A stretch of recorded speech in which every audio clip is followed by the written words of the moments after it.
Deklarata ushtarake e nënshkruar me dy vendet anëtare të Aleancës Veriatlantike, Shqipërinë e Kroacinë, pritet i sjellë Kosovës përfitime në parafrimin e rrugës drejt NATO-s, thonë njohës të çështjeve të sigurisë. Ky parafrim sipas tyre do të mundësohet nëpërmjet pikës së 4 të deklaratës, që e parasheh mbështetjen për statusin e Kosovës në partneritetin për paqe. Jeta Loshaj, hulumtuese në Qendrën Kosovare për Studime të Sigurisë, thotë se megjithëse anëtarësimi në Aleancën Veriatlantike e kërkon përmbushjen e disa kushteve, Aleanca trepalçe krijon lehtësi.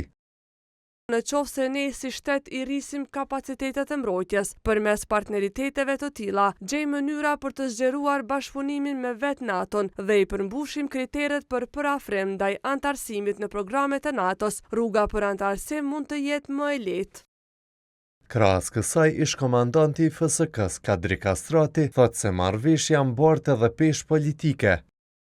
Kjo aleancë ushtarake që është bërë mes këtyre tri shteteve i tregon qartë Serbisë që nuk është më ai shtet i cili mund të bëjë destabilizim rajonal, por kjo aleancë në një mënyrë apo tjetër i tregon që është bërë një marrëveshje për mbrojtjen e interesave nacionale të këtyre tri shteteve.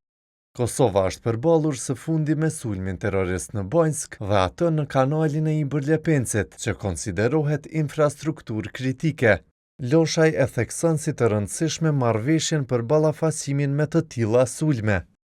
Pa lënë anash tri aspektet e tjera, do ta theksoja elementin e tretë në veçanti, si shumë të nevojshëm për t'u adresuar, që ka të bëjë me ballafaqimin me sulmet hibride, siç janë ato kibernetike dhe ato ndaj infrastrukturës kritike.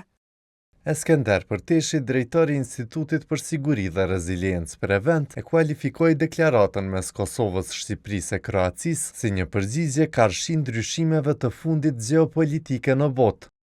Është një lloj reflektimi karshi rreziqeve dhe kërcënimeve në rritje që i kanosen rajonit, Evropës e botës dhe shtetit tonë në përgjithësi. Marrëveshja nuk duhet të shihet si rrezik as nga Serbia, as nga ndonjë shtet tjetër në rajon, por më shumë duhet të shihet si një zotim që të trija shtetet do ta thellojnë bashkëpunimin në fushën e mbrojtjes.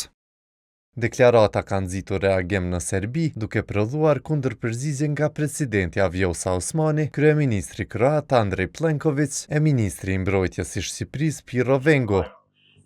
Edhe më thellë, edhe më gjerë,